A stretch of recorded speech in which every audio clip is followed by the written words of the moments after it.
खासदार संजय राऊत यांनी असा खळबळजनक आरोप केलेला आहे। तर विरोधी पक्षाचे घोडे स्वतःच बाजारात भाव ठरवून आलेले आहेत असं देखील राऊत म्हणतात। कोकण, संभाजीनगर, पुणे इथे झालेले व्यवहार लोकशाहीला घातक आहेत असं वक्तव्य संजय राऊतांनी केलेलं आहे। विधान परिषद निवडणुकीच्या अनुषंगाने संजय राऊत यांनी महत्त्वपूर्ण वक्तव्य केलेलं आहे। बिनविरोधाची धडपड आणि माघार नाट्य यावरती एका दिवसामध्ये 150 कोटी खर्च झालेले आहेत असा आरोप उद्धव बाळासाहेब ठाकरे पक्षाचे खासदार संजय राऊतांनी केलेला आहे। तर विरोधी पक्षाचे घोडे स्वतःच बाजारात भाव ठरवून आलेले आहेत असं देखील संजय राऊत म्हणतात। कोकण असेल, त्यानंतर संभाजीनगर असेल, पुणे या ठिकाणी अनेकांनी माघार घेतलेली आहे आणि याच माघारीनंतर संजय राऊतांनी असं वक्तव्य केलेलं आहे। हे सगळे व्यवहार झालेले आहेत आणि या व्यवहाराला लोकशाहीला घातक आहेत असं संजय राऊत सध्या म्हणतात।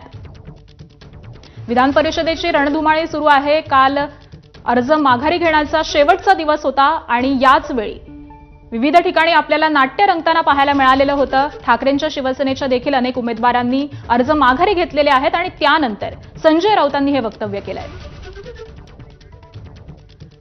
आणि याच सगळ्या संदर्भामध्ये आपण अधिकची माहिती जाणून घेऊयात। आमचे प्रतिनिधी वेदांत नेप सध्या आपल्यासोबत आहेत।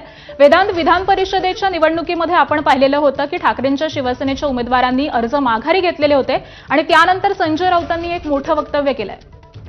ज्या प्रकारे आपण बघितलं, एकूण 2 ठिकाणी ठाकरेंच्या शिवसेनेनं माघार घेतली। छत्रपती संभाजीनगर जालना विधान परिषद आणि कोकण मधली जी विधान परिषद आहे त्या ठिकाणी 2 उमेदवारांनी अर्ज मागे घेतले आणि काल ज्यावेळी हे अर्ज मागे घेतले, ऐनवेळी अर्ज मागे घेतले, त्यावेळी ठाकरेंच्या शिवसेनेच्या नेत्यांकडनं अशा प्रकारचे आरोप केले जात होते। काल विनायक राऊतांनी सुद्धा बाळा माने यांच्यावर आरोप केले। त्यासोबतच त्यांनी सांगितले की कशा प्रकारे पैसे घेतले असं त्यांनी सांगितलं आणि आज आपण बघतोय संजय राऊतांनी सुद्धा त्या सगळ्या संदर्भात ट्विट केलेलं आहे।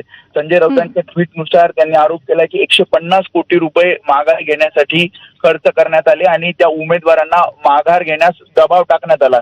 यामध्ये त्यांनी प्रामुख्यानं कोकण, छत्रपती संभाजीनगर आणि पुणे या 3 विधान परिषदेच्या जागेचा उल्लेख केला आहे।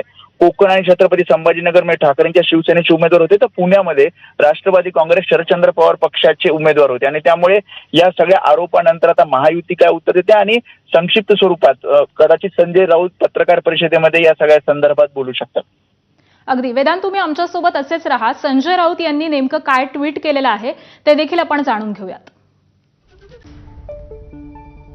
संजय राऊतांनी या संदर्भामध्ये ट्विट केलंय। ते म्हणतायत, काल बिनविरोधची धडपड आणि त्यासाठीचं माघार नाट्य यावरती एका दिवसात किमान 150 कोटी रुपये खर्च झाले। विरोधी पक्षाचे घोडे बाजारात आपला भाव ठरवून आले। महाराष्ट्रात यासाठी प्रचंड पैसा आहे।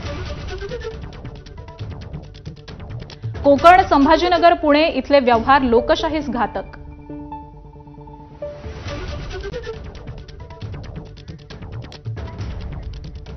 आणि आज सगळ्या संदर्भामध्ये आपण अधिकची चर्चा करूयात, प्रतिक्रिया जाणून घेऊयात। भाजपचे मुख्य प्रवक्ते नवनाथ बन सध्या आपल्यासोबत आहेत।